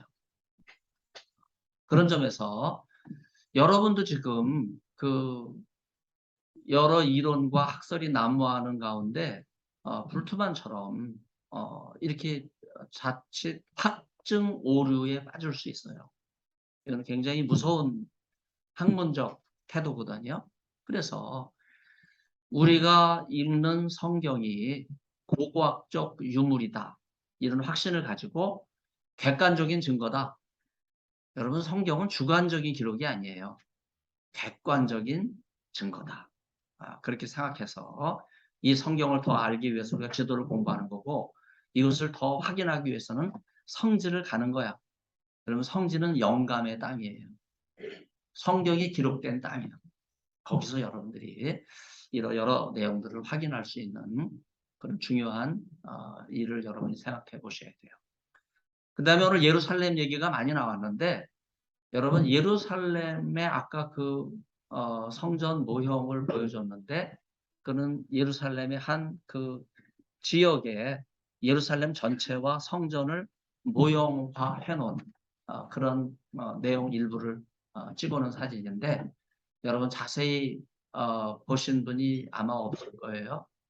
사진은 평면으로 보이기 때문에. 그런데 성소와 지성소가 있고 그 앞에 성전뜰이 있는데 그 성전뜰 양쪽에 번제단이 2개가 있어요. 그렇죠? 예. 그런데 이 번제단이 올라가는 경사로 보셨습니까? 여러분 제사장에 무슨 죄가 있다고 그 소를 지고 올라가요. 그건 불가능한 거거든. 그래서 경사로를 만들어 놓고 수레 같은 걸로 밀고 올라갔어. 예. 그걸 보신 분은 눈이 보배입니다. 그런데 보지 않고도 믿는 믿음은 더 귀한 믿음이죠. 네. 그런데 이 예루살렘 성전의 경사로의 모델은 실로에 있는 성소예요. 실로. 네. 여러분, 실로는 어떤 곳이에요? 한나가 기도를 드려서 아들 사무엘을 얻은 곳이잖아요. 그리고 여호수아가 이스라엘 12지파 불깃을 나눠준 거예요. 그리고 바로 거기가 예루살렘 성전 모형이 있었던 곳이에요. 그러니까 실로의 성소는요, 굉장히 중요한 거예요. 그리고 이 실로가 지방에 있었기 때문에 실로의 성전이 예루살렘에 모형화돼서 예루살렘에 솔로몬 성전이 세워지는 이런 일이 이제 일어나게 됐죠. 흔히 솔로몬 성전의 위치는 모리아 산 정상에 있다고 생각해요. 이것도 우리가 잘못 알고 있는 전승이에요. 지금 예루살렘에 가면 모리아 성전 위에 세워진 건물 하나 있죠? 그걸 황금돔이라 그래요. 모스크입니다. 너무나 오랫동안, 500년 동안 오스만 터키가 지배를 했고, 또 그 전에, 10차에 걸친 그 십자군 전쟁 전에 아랍 군대가 예루살렘을 차지하면서 거기다가 모스크를 져서 성경을 읽는 사람들의 이 뇌리 속에는요, 솔로몬 성전은 모리아 성전 위에 있는 걸로 그렇게 이해하고 있어요. 근데 아까 발표하시는 분 그 발표 중에 다윗성 얘기를 하면서 지나갔거든요. 그리고 어떤 분은 이 성전산의 위치와 예루살렘 성전의 위치를 언급했지만 명확하게 이야기를 안 했어요. 지금에 있는 황금도문이요, 여러분, 기독교 성지가 아닙니다. 물론 그 황금돔 가운데 모리아산 정상이 있어요. 그 정상 위에 세우는 것보다 정상을 훼손하지 않고, 그래서 그 돌이 그대로 있어요. 예루살렘 성전 800고지가 그대로 있는 거야. 그래서 아브라함이 아들 이삭을 번제물로 바쳤던 그 여호와 이레의 장소로 성지의 의미가 있지만, 그러나 지금은 모스크로 변질되어 있기 때문에 여러분이 예루살렘에 가서 사진을 찍을 때는 반드시 황금돔은 무시할 수는 없으니까 사진 가장자리에다가 밀어서 찍어야 돼요. 그리고 눈물교회에서 예루살렘 보고 탄식하셨는데, 예수님이 눈물교회에서 사진을 찍는데 눈물교회 정면에 그 십자가가 있어요. 흔히들 그 십자가를 황금돔에 맞춰서 사진을 찍어. 그건 잘못된 거예요. 그 황금돔 오른쪽 뒤에 성모교회가 있어요. 성묘교회는 십자가예요. 눈물교회는 성묘교회를 향해서 찍어야 돼요. 이렇게 팁을 줘도 이제 가면 황금돔만 찬란하게 보이니까, 이제 황금돔 중심으로 사진을 찍는데, 이제 그런 사진은 모스크를 찬양하는 거기 때문에 올리면 안 됩니다. 절대 안 되고, 장신대 저 성서학 교수들도 성지를 가서 그 사진을 찍고 모스크를 중앙에 놓고 사진을 막 뿌리는데 인식이 부족한 거죠. 중요한 거는 건축왕인 헤롯 1세가 예루살렘 성전을 재건한 거예요. 여러분, 예루살렘 성전은 공교롭게도 둘 다 정치인이 건축한 거예요. 솔로몬이라는 왕이 건축한 거고, 그 다음에 헤롯 대왕이 건축한 거예요. 여러분, 정치인이 성전을 건축한 거는 성전 건축의 목적에 맞지 않는 거예요. 정치인은 성전을 건축함으로써 종교심을 이용해서 자기의 중앙집권적, 그 솔로몬이죠. 그리고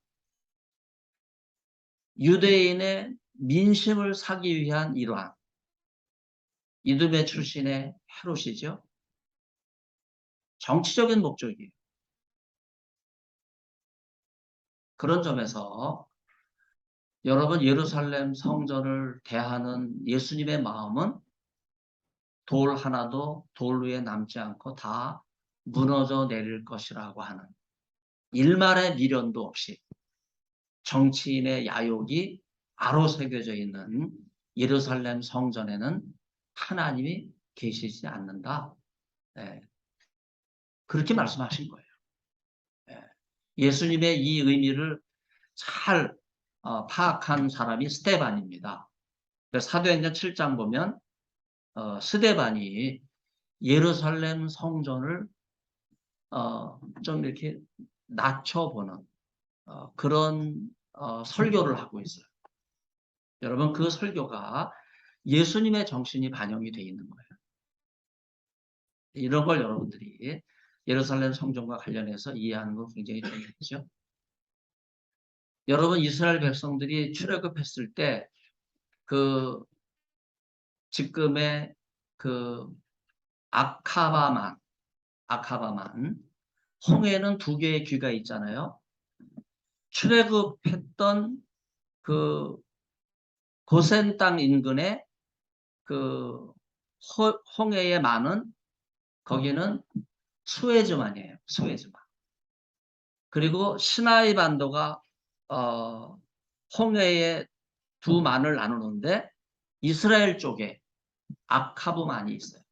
이 아카바만 인근에 구리광산이 있거든요.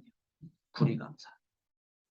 그래서 우리가 성지를 가면 이 구리광산을 들리는데 바로 거기서 노뱀을 높이 들고 이스라엘 백성들이 범죄했을 때 높이 들린 뱀을 보면 구리뱀을 보면 죽음을 면했던 그런 그 이야기가 전해지잖아요. 이것을 적용하고 있는 것이 요한복음이에요.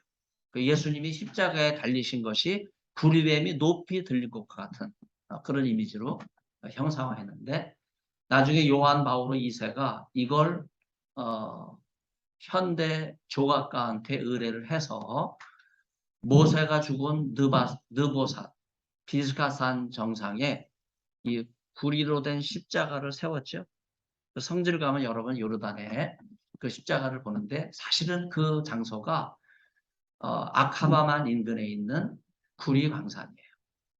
그런데 거기서 이스라엘 백성들은 성막을 만들었어요. 성막을. 그런데 이 성막의 모형이 구리광산의 성막의 모형이 실로에 있는 성소의 모형이 됐고 실로에 있는 성소의 모형이 예루살렘 성전의 모형이 된 거예요. 그래서 여러분이 헤롯 성전을 이해하기 위해서는 구리광산의 성막부터 그리고 실로의 성소 그리고 예루살렘으로 이어지는 이런 전승을 여러분들이 함께 이해하는 것이 굉장히 중요하다. 그런 생각을 여러분에게 말씀을 드리고 싶습니다. 자, 시간이 제가 좀 쉬고 하려고 그랬는데 이 내용과 연관이 돼서 제가 미리 말씀을 드렸습니다. 일단은 지금부터 쉬고 10시 25분에 다시 만나서 또 다른 내용을 같이 하도록 하겠습니다. 감사해요. 고생했습니다. 박수하겠습니다. 네.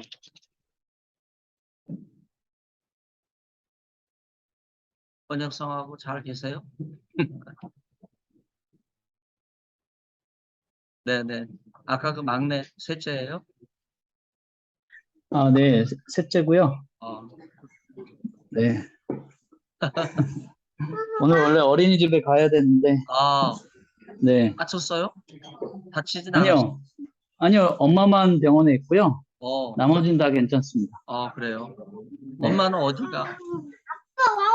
엄마가 운전을 혼자 하다가 사고가 난 거라서, 그래서. 네네. 엄마가 크게 다치진 않았고, 좀 후유증이 있어서, 지금 네, 이것저것 사진 찍어봐야죠. 네네. 사진 찍고, 몸 컨디션이 너무 안 좋아서 병원에 좀 입원해 있는 게 좋겠다고, 또 집에 오면 쉴 수 있는 공간도 없으니까. 사고를 누가 낸 거예요? 저희 아내 혼자 운전하다가 혼자 났습니다. 누가 이렇게 받은 게 아니고. 네네네. 그럼 자차 보험을 써야 돼요? 네네. 자차긴 한데 좀 사고가 크게 나서 에어백이 터지고 좀 크게 아이고. 부딪히는 바람에, 네. 많이 놀랬겠네요. 네네네. 그래서 그러면 좀, 그거가 자차 보험 충분히 들었어요? 네, 자차로 다 처리는 지금, 네, 됐고요. 네. 면적은 이미 나왔고, 네. 또 병원비도 다 자손으로 또 처리가 돼서, 네. 아이고, 병원비 많이 나오겠네. 그죠? 네네. 그 다음에 나중에 보험료 할증되겠네요. 네, 좀 그렇게 될 것 자기 같습니다. 보험을 쓰니까. 네. 자동차 견적이 좀 꽤 많이 나온 상태라서 아마 좀, 네. 새 차예요?